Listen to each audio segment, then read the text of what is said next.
ating huelga ay hindi natin pinagsusumamo. Hindi ito hinihiling. Ating dininiit. Krisis na. Krisis. Hindi nila alam anong gagawin. Pues, ito ang mga nag-iisang letra ng huelga na alternatibo at solusyon sa kahirapan at krisis. Ito ay ang ating itutulak. At may tanong ako sa inyo. Kung iisa, walang gagawin si Bongbong Marcos dito sa ibig sabihin ng WELGA, hindi niya itataas ang sahod, hindi niya sususpindihin ang excise tax, hindi niya arestuhin lahat ng kurap, hindi siya magpapataw ng tax sa sobrang kita, at bagkus, ang mga bilyonaryo pa rin ang kanyang proteksyonan. Ano ang ating gagawin?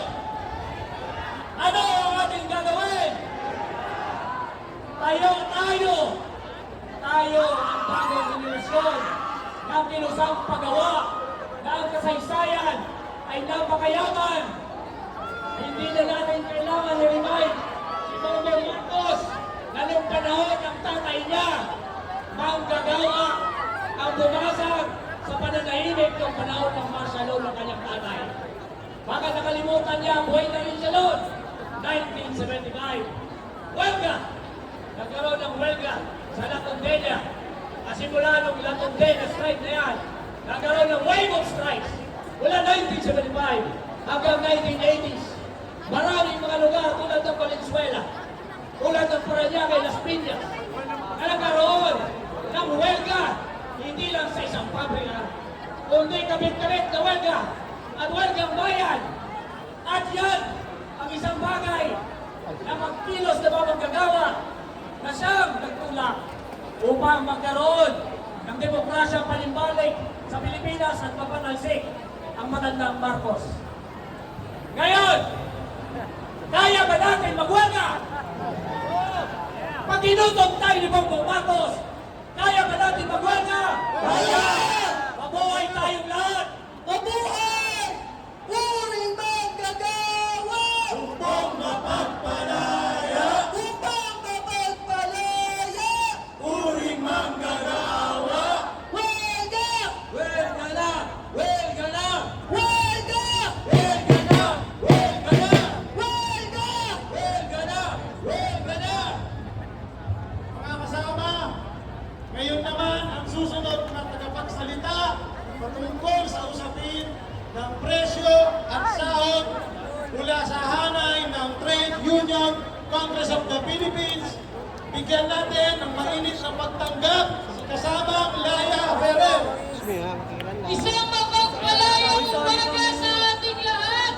Mag-ingay ang mga uring manggagawa!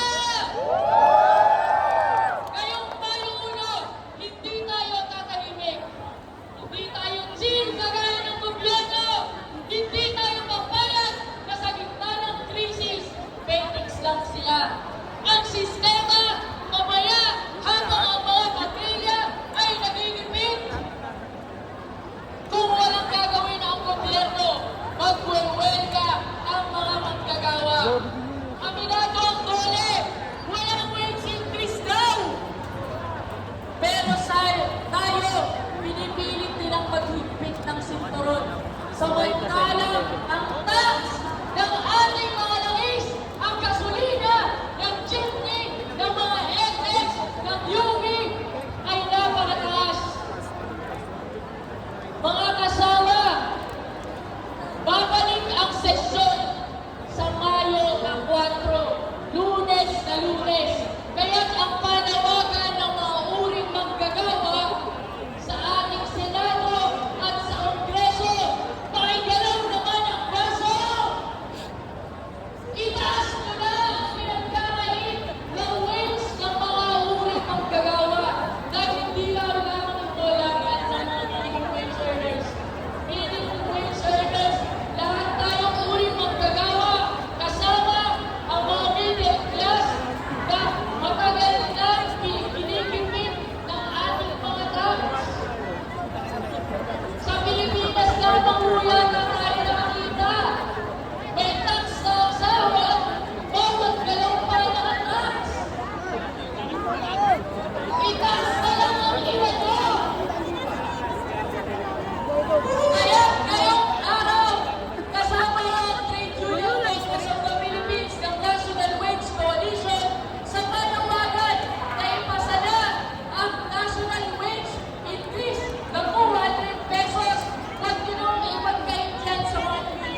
wait. Parang...